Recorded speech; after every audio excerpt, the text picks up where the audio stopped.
வணக்கம். செந்தணலின் பிரதான செய்திகள். விரிவான செய்திகளுக்கு முன் தலைப்புச் செய்திகள். போலீசாரிடம் வேலன் சுவாமிகள் ஆபத்தான திக் நிமிடங்கள். சர்வதேச யுத்த குற்றவியல் நீதிமன்றத்தில் நிறுத்தப்பட வேண்டியவர் டக்ளஸ் தேவானந்தா. சுகாஸ் தெரிவிப்பு. வவுனியா கல்லுமலையில் விகாரை அமைக்க முயற்சி, சமளங்குளம் மக்களுக்கு எச்சரிக்கை. யாழ்ப்பாணம் உள்ளிட்ட பல இடங்களில் கொட்டித் தீர்க்கப் போகும் கனமழை. வைத்தியசாலைக்குள் துப்பாக்கிச் சூடு, விசாரணைகள் தீவிரம். யோன்சன் பெர்னாண்டோ தலைமறைவு, காவல்துறை வலைவீச்சு. இலங்கையில் மீண்டும் குறைந்த தங்கத்தின் விலை, வருட இறுதியில் மகிழ்ச்சி செய்தி. யாழ் மானிப்பாய் மகளிர் கல்லூரிக்கு முன்பாக விபத்து, 2 காயம். வீட்டுக்குள் புகுந்து தங்க நகைகள் பணம் திருட்டு, கிளிநொச்சியில் சிக்கிய யாழ் நபர். ஸ்ரீலங்கன் ஏர்லைன்ஸ் விமானத்தில் வந்திறங்கியவர் கைது. ஐஸ் போதைப்பொருள் பாவிப்போரில் ஏற்பட்ட அதிகரிப்பு. டொனால்ட் ட்ரம்ப் நெதன்யாகு சந்திப்பு, ஈரானுக்கு எதிராக புதிய இராணுவ நடவடிக்கை. புடினின் வீட்டை குறிவைத்த 91 ட்ரோன்கள், ஆத்திரத்தின் உச்சத்தில் டொனால்ட் ட்ரம்ப். தொடர்வன விரிவான செய்திகள். தையிட்டி விகாரைக்கு எதிர்ப்பு தெரிவித்து போராட்டத்தில் ஈடுபட்ட தம்மை போலீசார் தாக்கியமை ஒரு கொலை முயற்சி என வேலன் சுவாமிகள் தெரிவித்தார். அவர் மேலும் தெரிவிக்கையில், இலங்கை போலீசாரை பொறுத்தவரை நான் ஒரு மத குரு என்று நன்றாக தெரியும்.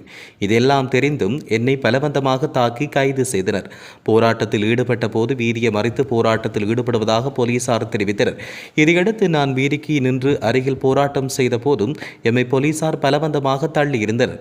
இதையடுத்து நான் ஒதுங்கிய போது தெல்லிப்பளை OSA மற்றும் ஏனைய போலீசார் என்னை தேடி வந்து கழுத்தில் இருந்த ஒரு துத்தராட்ச மாலையை அறுத்து கழுத்தில் திருகி அடிக்க ஆரம்பித்தனர். இதன்போது என்னுடைய கழுத்து பகுதிக்கு கையை கொடுத்த போது கை நசிந்து அசைக்க முடியாமல் போனது. இந்நிலையில் போலீசாரின் இவ்வாறான செயற்பாடுகளை பார்க்கும்போது என்னை கொலை செய்ய இவ்வாறு தாக்கியுள்ளதாக வேலன் சுவாமிகள் கருத்து வெளியிட்டுள்ளார். டக்ளஸ் தேவானந்தா சர்வதேச யுத்த குற்றவியல் நீதிமன்றில் நிறுத்தப்பட வேண்டிய ஒருவர் என தமிழ் தேசிய மக்கள் முன்னணியின் ஊடக பேச்சாளர் சட்டத்திரணி கனகரத்னம் சுகாஸ் தெரிவித்தார். டக்ளஸ் தேவானந்தாவுக்கு சட்டப்பூர்வமாக வழங்கப்பட்ட கைத்துப்பாக்கி பாதாள உலக கும்பல் உறுப்பினர் ஒருவரிடமிருந்து கண்டுபிடிக்கப்பட்டமை தொடர்பில் அவர் கைது செய்யப்பட்டுள்ள நிலையில் சட்டத்திரணி சுகாஸ் இவ்வாறு தெரிவித்தார். அவர் மேலும் தெரிவிக்கையில், EPDPயின் செயலாளர் நாயகமும் முன்னாள் அமைச்சருமான டக்ளஸ் தேவானந்தா வெறும் ஆயுத மோசடியுடன் மாத்திரம் தொடர்புபட்ட சாதாரண குற்றவாளி கிடையாது. அரசு இயந்திரத்தோடு சேர்ந்து ஒட்டுக்குழுவாக இயங்கி தமிழர்களுக்கு எதிரான பல நூற்றுக்கணக்கான கொலைகளுக்கும் ஆழ்கடத்தல்களுக்கும் காணாமல் ஆக்கப்படுத்தலுக்கும் வன்புணர்வுகளுக்கும் பொறுப்பு கூற வேண்டிய இலங்கையின் மிக பெரும் குற்றவாளிகளில் முதன்மையானவர். அவர் சர்வதேச யுத்த குற்றவியல் நீதிமன்றத்தில் நிறுத்தப்பட வேண்டிய ஒருவர் என்று சுகாஸ் குறிப்பிட்டார். அத்துடன் டக்ளஸ் தேவானந்தா உள்நாட்டில் மாத்திரமன்றி வெளிநாடுகளிலும் கொலைகள் உள்ளிட்ட குற்றங்களை சாவகாசமாக செய்த சர்வதேச குற்றவாளி. அவருக்கு எதிராக சூளைமேடு கொலை வழக்கில் இந்திய நீதிமன்றின் பகிரங்க பிடியாணை இன்னும் நிலுவையில் உள்ளமை குறிப்பிடத்தக்கது. அவருடைய கைது வெறும் கண்டுடைப்பாக மாத்திரமன்றி அவர் ஆயுளுக்கும் வெளியே வராதபடி அமைந்தால் சட்டவாட்சியின் பாற்பட்டதாக கருதப்படலாம். மாறாக ஒரு சில வாரங்களிலோ அல்லது ஒரு சில மாதங்களிலோ அவர் வெளியே வருவாராயானால் பிள்ளையான் வியாழேந்திரன் வரிசையில் தமிழ் புல்லுரிவுகளை கைது செய்து சிறையில் அடைத்துவிட்டு அக்காலத்தினுள் அந்த கட்சிகளின் அடியாட்களை தம்பசப்படுத்தும் JVP NVP ஆட்சியாளர்களின் அரசியல் நிகழ்ச்சி நிரலின் பாகமாக மட்டுமே பார்க்க முடியும். இதை பொறுத்திருந்துதான் பார்க்க வேண்டும் என்றும் சுகாஸ் தெரிவித்துள்ளார். சமளங்குளம் கல்லுமலை விநாயகர் ஆலய நிர்வாகம் உள்ளிட்ட மக்கள் தொல்பொருள் திணைக்களத்தால் குழப்பப்பட்டுள்ளதாக தமிழ் தேசிய மக்கள் முன்னணியின் வவுனியா மாவட்ட முக்கியஸ்தர் தவபாலன் தெரிவித்தார். இந்த விடயத்தை நேற்று ஊடகங்களுக்கு கருத்து வெளியிட்ட பொழுதே அவர் தெரிவித்தார். இது தொடர்பில் அவர் தெரிவிக்கையில், வவுனியா சமளங்குளம் கல்லுமலை பிள்ளையார் ஆலயத்துக்கு சென்றோம். அங்கு தொல்லியல் எச்சங்களை பாதுகாக்கிறோம் என்ற போர்வையில் பௌத்த விகாரை ஒன்றை அமைப்பதற்கான அடித்தளம் இடப்பட்டுக் கொண்டிருக்கிறது. தொல்லியல் திணைக்களம் மக்களை குழப்பி வைத்துள்ளது. எனவே நாங்கள் இது தொடர்பாக சில விடயங்களை தெளிவுபடுத்தியுள்ளோம். குருந்தூர் மலையிலும் ஆரம்பத்தில் இப்படியான ஒரு கட்டுமானம் முன்னெடுக்கப்பட்டது. தற்போது அங்கு விகாரை அமைக்கப்பட்டுள்ளமை யாவரும் அறிந்த விடயமே. கல்லுமலையில் ஒரு பிள்ளையார் ஆலயம் உள்ளது. அதனை திருத்துவதற்கு உதவி செய்கிறோம். ஆலயத்தை தொடர்ந்து நீங்கள் கட்டலாம் என்ற சலுகைகளை கூறி விகாரியை கட்ட முயற்சி எதிர்காலத்தில் இடம்பெறும். இது தொடர்பில் மக்களுக்கு சொல்லி இருக்கின்றோம். ஆலய நிர்வாகம் உள்ளிட்ட அந்த மக்கள் குழப்பப்பட்டுள்ளனர். இது மிகுந்த கவலை தருவதாகவும் அவர்கள் தெரிவித்தனர். வடக்கு கிழக்கு மத்திய வடமத்திய மற்றும் ஊவா மாகாணங்களிலும் அம்பாந்தோட்டை மாவட்டத்திலும் அவ்வப்போது மழையோ அல்லது இடியுடன் கூடிய மழையோ பெய்யக்கூடிய சாத்தியம் காணப்படுவதாக வளிமண்டலவியல் திணைக்களம் எதிர்ப்பு கூறியுள்ளது. இந்த விடயத்தை வளிமண்டலவியல் திணைக்களம் இன்று வெளியிட்ட அறிக்கையில் கூறியுள்ளது. நாட்டின் ஏனைய பிரதேசங்களின் பல இடங்களில் பிற்பகல் 2 மணிக்கு பின்னர் மழையோ அல்லது இடியுடன் கூடிய மழையோ பெய்யக்கூடிய சாத்தியம் காணப்படுகிறது. மத்திய மற்றும் ஊவா மாகாணங்களிலும் மட்டக்களப்பு அம்பாறை மற்றும் அம்பாந்தோட்டை மாவட்டங்களிலும் சில இடங்களில் 75 மில்லிமீட்டர் அளவான ஓரளவு பலத்த மழை வீழ்ச்சி எதிர்பார்க்கப்படுகிறது. இடையுடன் கூடிய மழை பெய்யும் போது அந்த பிரதேசங்களில் தற்காலிகமாக வீசுகின்ற பலத்த காற்று மற்றும் மின்னல் தாக்கத்தால் ஏற்படும் பாதிப்புகளை குறைத்துக் கொள்ள தேவையான முன்னெச்சரிக்கை நடவடிக்கைகளை எடுத்துக் கொள்ளுமாறு பொதுமக்கள் அறிவுறுத்தப்பட்டுள்ளனர். நாகோட போதனா வைத்தியசாலையில் சிகிச்சை பெற்று வந்த சிறை கைதியொருவர் துப்பாக்கிச் சூட்டுக்கு இலக்காகியுள்ளார். இன்று காலை 6 மணி அளவில் நடந்த இந்த துப்பாக்கிச் சூட்டில் அறுவை சிகிச்சை பிரிவில் சிகிச்சை பெற்று வந்த கைதியின் வயிற்றில் காயம் ஏற்பட்டதாக தெரிவிக்கப்படுகிறது. இதுவரை நடந்த விசாரணையில் அடையாளம் தெரியாத துப்பாக்கிதாரி ஒருவர் துப்பாக்கிச் சூட்டை நடத்திவிட்டு தப்பி ஓடியுள்ளதாக காவல்துறை தெரிவித்துள்ளது. இந்த நிலையில் சம்பவம் தொடர்பான விசாரணைகளுக்காக களுத்துறை குற்றப்பிரிவு சிறப்பு பணிக்குழு அதிகாரிகள் மற்றும் குற்றப்புலனாய்வு ஆய்வக அதிகாரிகள் அழைக்கப்பட்டுள்ளனர். பாதிக்கப்பட்ட நபர் கடந்த 29ஆம் தேதி சிறையில் இருந்தபொழுது சிறை கைதிகள் குழுவால் தாக்கப்பட்டு மருத்துவமனையில் அனுமதிக்கப்பட்டதாக மருத்துவமனை செய்தி தொடர்பாளர் கூறியுள்ளார். இவ்வாறானதொரு பின்னணியில் களுத்துறையில் உள்ள நாகோட போதனா வைத்தியசாலையின் 14ஆம் வார்டில் சிறைச்சாலை அதிகாரிகளின் பாதுகாப்பில் கால்களும் கைவிலங்கிடப்பட்ட நிலையில் சிகிச்சை பெற்று வந்த நபர் துப்பாக்கிச் சூட்டுக்கு இலக்காகியுள்ளதாக தெரிவிக்கப்படுகின்றமை குறிப்பிடத்தக்கது. சதோச நிறுவனத்துக்கு சொந்தமான லொரியை தவறாக பயன்படுத்தி அரசாங்கத்திற்கு நிதி இழப்பு ஏற்படுத்தியதாக குற்றம் சாட்டப்பட்ட நிலையில் இது தொடர்பாக முன்னாள் அமைச்சர் ஜோன்சன் பெர்னாண்டோவை கைது செய்வதற்கு விசாரணை தொடங்கப்பட்டுள்ளது. இந்நிலையில் கைதிலிருந்து தப்ப அவர் தலைமறைவாகியுள்ளதாக காவல்துறை தெரிவித்துள்ளது. அதன்படி அவரை கைது செய்ய 5 காவல்துறை குழுக்கள் விசாரணைகள் ஆரம்பிக்கப்பட்டுள்ளதாக தெரிவிக்கப்படுகிறது.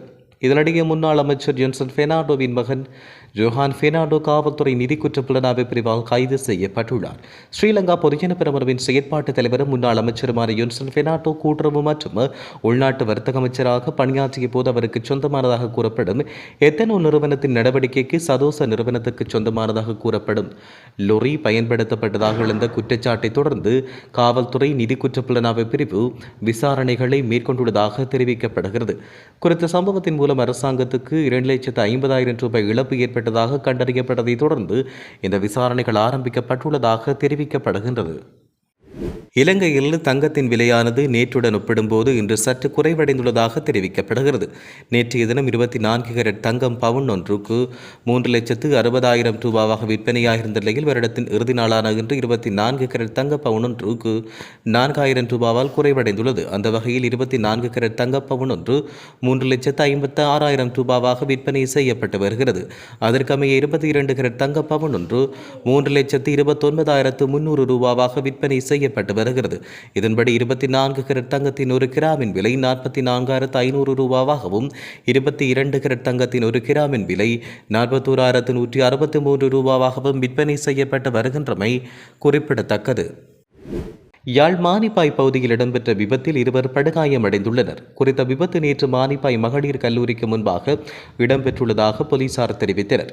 சம்பவம் தொடர்பில் தெரிய வருகையில் மானிப்பாயிலிருந்து காரநகர் நோக்கி பயணித்துக் கொண்டிருந்த முச்சக்கர வண்டி ஒன்றும் மோட்டார் சைக்கிள் ஒன்றும் மானிப்பாய் மகளிர் கல்லூரிக்கு முன்பாக விபத்துக்குள்ளானது.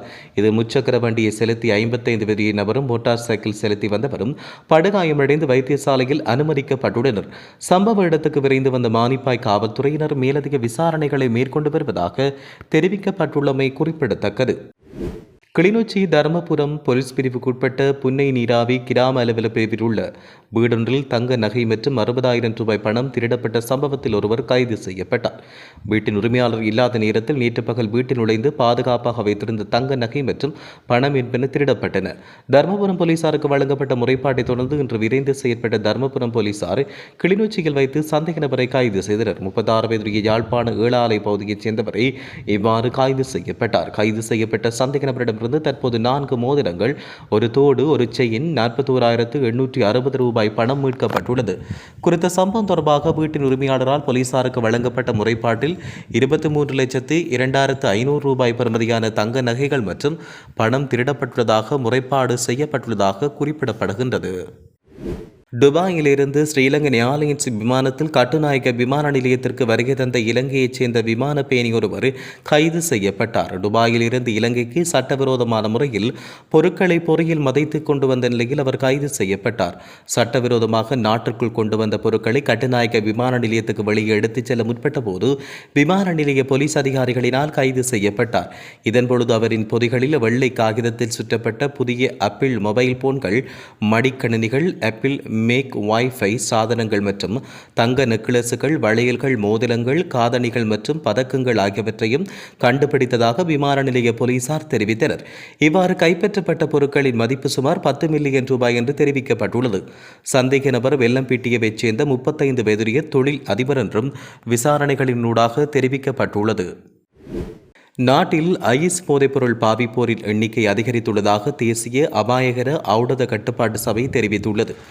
இந்த ஆண்டின் முதல் 10 மாதங்களில் மட்டும் 60,000க்கும் மேற்பட்டோர் ஐஸ் போதைப்பொருள் பாவனையாளர்கள் கைது செய்யப்பட்டதாக தெரிவிக்கப்படுகிறது. கொழும்பு, கம்பகா, களுத்துறை மற்றும் கண்டி மாவட்டங்களில் போதைப்பொருள் பயன்பாடு அதிகரித்துள்ளதாகவும் தெரிவிக்கப்பட்டுள்ளமை குறிப்பிடத்தக்கது. இனி சர்வதேச செய்திகள்.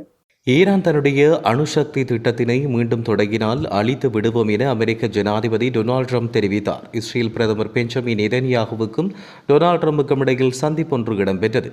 இந்த சந்திப்பு அமெரிக்காவின் புளோரிடாவில் உள்ள அவரின் இல்லத்தில் இடம்பெற்றது. இந்த சந்திப்பின் போது ஈரானுக்கு எதிராக புதிய இராணுவ நடவடிக்கை எடுப்பதன் அவசியம் தொடர்பில் இருவரும் கலந்துரையாடியதாக சர்வதேச ஊடகங்கள் செய்தி வெளியிட்டுள்ளன. ரஷ்ய ஜனாதிபதி விளாடிமிர் புடினின் இல்லத்தை குறிவைத்து நடத்தப்பட்ட தாக்குதல் முயற்சி கண்டிக்கத்தக்கது என அமெரிக்க ஜனாதிபதி டொனால்ட் ட்ரம்ப் கடுமையாக எச்சரித்துள்ளார்.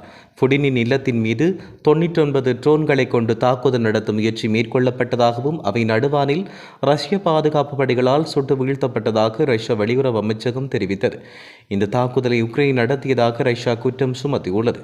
இந்த உக்ரைன் ஜனாதிபதி ஜெலன்ஸ்கி இந்த குற்றச்சாட்டை திட்டவட்டமாக மறுத்துள்ளார். இந்த சூழலில் இது குறித்து கருத்து வெளியிட்ட டொனால்ட் ட்ரம்ப் தன்னுடைய வீட்டின் மீது உக்ரைன் ட்ரோன்கள் மூலம் தாக்குதல் நடத்த முயன்றதாக புடினிடம் தெரிவித்தார். இது சரியான முறையல்ல. இந்த செயல் எனக்கு மிகுந்த கோபத்தை ஏற்படுத்துவதாக அவர் இதன் பொழுது கருத்து வெளியிட்டார். இத்துடன் செய்திகள் நிறைவடைகின்றன. வணக்கம்.